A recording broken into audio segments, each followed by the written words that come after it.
Samajwadi party के राष्ट्रीय सचिव एवं पूर्व विधायक सुभाष चंद्र श्रीवास्तव ने गुरुवार को देवरिया शहर स्थित अपूर्वा स्वीट्स हाउस में आयोजित प्रेस वार्ता में 20 जुलाई को दिल्ली में हुए संसद मार्च के दौरान पुलिस कार्रवाई की कड़ी आलोचना की। उन्होंने आरोप लगाया कि संसद मार्च में बड़ी संख्या में पहुंचे छात्र छात्राओं और युवाओं पर दिल्ली पुलिस ने बल प्रयोग किया तथा कई प्रदर्शनकारियों को हिरासत में लिया। उन्होंने कहा कि इस घटना से जुड़े कुछ वीडियोज सामने आने का दावा किया जा रहा है और इसकी निष्पक्ष जांच होनी चाहिए। सुभाष चंद्र श्रीवास्तव ने आरोप लगाया कि आंदोलन को दबाने की कोशिश की गई और यह भी दावा किया कि सादे कपड़ों में मौजूद कुछ लोगों ने प्रदर्शनकारियों पर कार्रवाई की। उन्होंने इन आरोपों की स्वतंत्र जांच कराने की मांग की। उन्होंने कहा कि समाजवादी पार्टी के राष्ट्रीय अध्यक्ष अखिलेश यादव, सांसद डिम्पल यादव तथा अन्य नेताओं ने छात्रों के समर्थन में आवाज उठाई है। प्रेस वार्ता में उन्होंने केंद्र सरकार के शिक्षा मंत्री धर्मेंद्र प्रधान और गृह मंत्री अमित शाह के इस्तीफे की मांग की। साथ ही हिरासत में लिए गए छात्रों को रिहा करने तथा पर्यावरणविद सोनम वांगचुक को सम्मान पूर्वक रिहा किए जाने की मांग उठाई। आइए अब आपको भी सुनाते हैं कि समाजवादी पार्टी के राष्ट्रीय सचिव ने क्या कहा।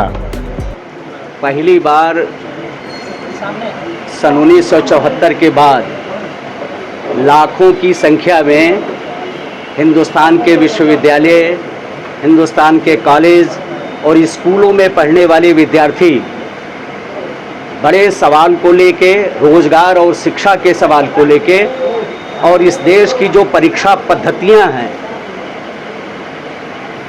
उनमें रिफॉर्म को लेके बड़ी संख्या में नई दिल्ली के जंतर मंतर पर इकट्ठे हुए।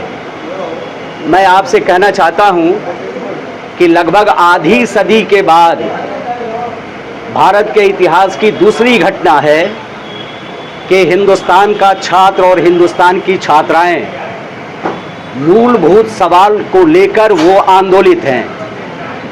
और आप सभी इस बात को जानते हैं कि 22 लाख अभ्यर्थी नीट की परीक्षा में बैठे थे और व्यक्तिगत मेरी राय यह है कि लोक सेवा आयोग की जो परीक्षाएं होती हैं उन प्रतिष्ठित परीक्षाओं से भी कठिन परीक्षा नीट की है, जो डॉक्टर बनाने वाली परीक्षा है। और नीट की परीक्षा के लिए जो एजेंसी जवाबदेह है वह है NTA, national testing agency. 22 lakh परीक्षार्थी इसमें बैठे और लगातार नीट की परीक्षाएं लीक हो जाने की वजह से बार बार विद्यार्थियों को जो सदमा पहुंचा और उनका परिश्रम विफल हुआ, उसका असर ये हुआ कि 20 विद्यार्थियों ने, जिसमें छात्र और छात्राएं हैं, आत्महत्या कर ली। हमारे देश में लोकशाही है और लोकशाही में जहां 20 छात्र और छात्राओं ने आत्महत्या कर लिया, इसकी जवाबदेही अभी तक तय नहीं हुई।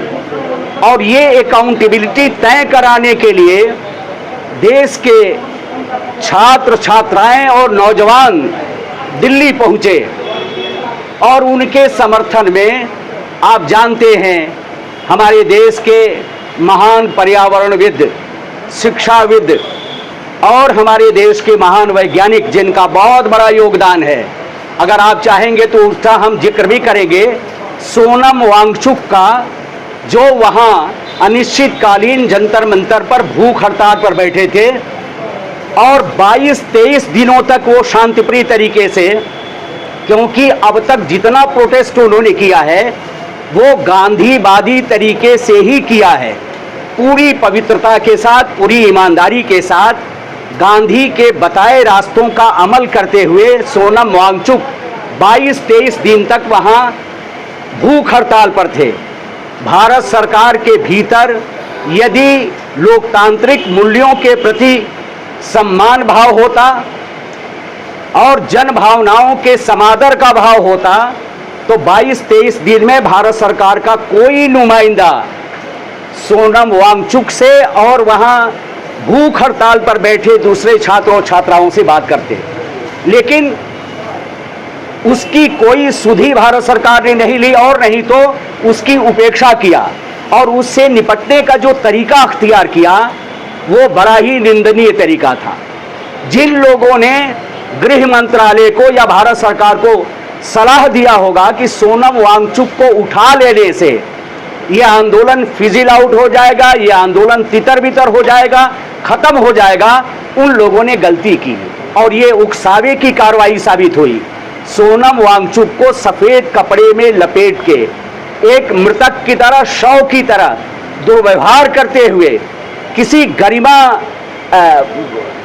पूर्ण तरीके से नहीं, उनको जिस तरीके से ले जाके सफदरजंग अस्पताल में भर्ती कराया, उसका परिणाम यह हुआ कि दूसरे दिन 20 तारीख को जो संसद की ओर मार्च था छात्रों का, लाखों भीड़ दिल्ली में इकट्ठी हुई। और इसीलिए मैंने कहा कि 74 के बाद पहले बार राजधानी के लोगों ने इतनी बड़ी भीड़ देखी। दिल्ली का जो हृदय प्रदेश, हृदय कहा जाता है कनॉट प्लेस, वहाँ यातायात ध्वस्त हो गया, संपूर्ण दिल्ली की व्यवस्था ध्वस्त हो गई। लेकिन शांतिप्रिय आंदोलन के साथ, प्रोटेस्टर्स के साथ Delhi police, rapid action force और सबसे चौंकानी वाली बात यह है कि बड़ी संख्या में सादे लिबास में वे लोग जो डंडा लेके दिल्ली पुलिस के साथ विद्यार्थियों को मार रहे थे, उनकी पहचान अभी तक नहीं हो पाई कि वो कौन सी पुलिस थी।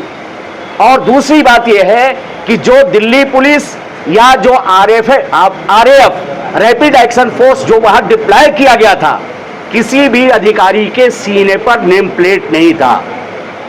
यह क्यों नहीं था? मैं आपको यह कहना चाहता हूं कि अगर आदमी यूनिफॉर्म में है और उसके नाम का प्लेट उसके छाती पर नहीं है, तो कैसे कोई आदमी जानेगा कि यह पुलिस का आदमी है? और जो जुल्म और जाति शांतिप्रिय आंदोलन कर रहे, संसद की ओर जाने का प्रयास कर रहे विद्यार्थियों को रोकने के लिए जो निर्मम तरीका अख्तियार किया गया, पहले बार मर्द पुलिस अधिकारी लड़कियों को मारे हैं। और अब तो वो वीडियो भी सामने आ गया कि वहां के जो एडिशनल डीसीपी हैं, जिन्हें अब ड्यूटी से बाहर किया है दिल्ली पुलिस ने, जो एक लड़की को मार रहे हैं। और एक घिनौना हरकत करने वाला दिल्ली पुलिस का इंस्पेक्टर अब कैमरे में कैद हुआ है। वीडियो उसका आया है कि एक छात्रा के पीछे के हिस्से से उसके प्राइवेट पार्ट पर वो डंडा वार कर रहा है, उसे आगे कर रहा है। अब आप बताइए, कभी कल्पना नहीं किया होगा कि बेटियों के साथ इस तरह का दुर्व्यवहार, उनके कपड़े फाड़ना। तो हम आप सभी के माध्यम से ये पूछना चाहते हैं कि दिल्ली पुलिस और रैपिड एक्शन फोर्स के साथ सादे लिबास में मुंह बांधे हुए लोग जो दाढ़ी बढ़ाए थे, बाल बढ़ाए थे, वो कौन से लोग थे? वो कौन सी पुलिस थी जो छात्रों पर डंडे बरसा रही थी? और इसमें बड़े पैमाने पर छात्र और छात्राएं जख्मी हैं, दिल्ली के विभिन्न अस्पतालों में भर्ती हैं।